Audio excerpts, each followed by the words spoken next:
Talaga bang bawal magkaroon ng lupa sa Pilipinas ang mga foreigners?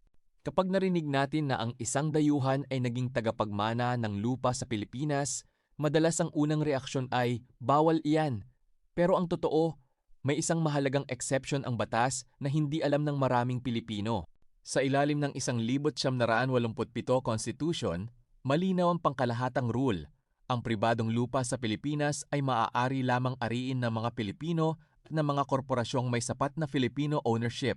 Ibig sabihin, ang isang foreign national ay hindi pwedeng bumili ng lupa, tumanggap nito bilang donasyon, o gumamit ng nominee arrangement para makapagmay-ari ng lupa. Ginawa ang pagbabawal na ito upang maprotektahan ang pambansang patrimonya at matiyak na ang pagmamay-ari ng lupa ay mananatiling nasa kamay ng mga Pilipino. Pero may exception ang Constitution na tinatawag na hereditary succession. Ano ang ibig sabihin nito?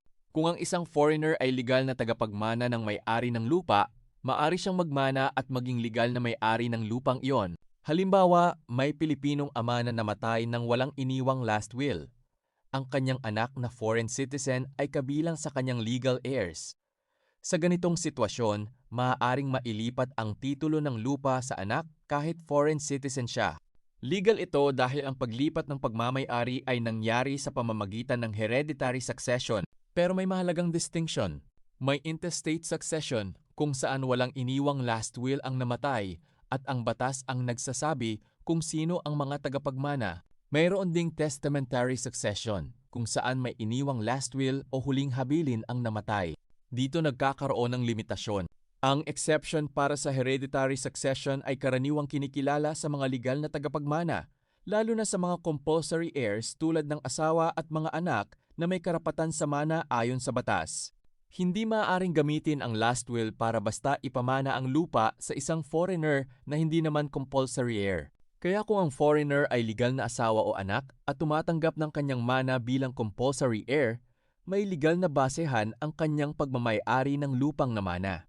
Mahalagang tandaan na iba ang pagmamana sa pagbili. Ang bawal ay ang direktang acquisition ng lupa ng foreigner sa pamamagitan ng sale, donation o iba pang paraang ipinagbabawal ng konstitusyon. Pero ang pagmamana bilang legal na tagapagmana ay isang kinikilalang exception. Napakahalaga nitong malaman lalo na sa mga mixed citizenship families. Ang tamang settlement ng estate at legal na proseso ang susi upang maging valid ang paglilipat ng titulo.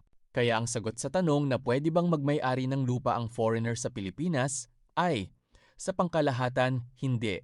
Pero kung nakuha niya ito sa pamamagitan ng hereditary succession bilang legal na tagapagmana, maaaring maging legal ang kanyang pagmamay-ari. Oo, kung may tanong ka sa property, i-comment mo lang at baka iyon ang susunod nating pag-usapan.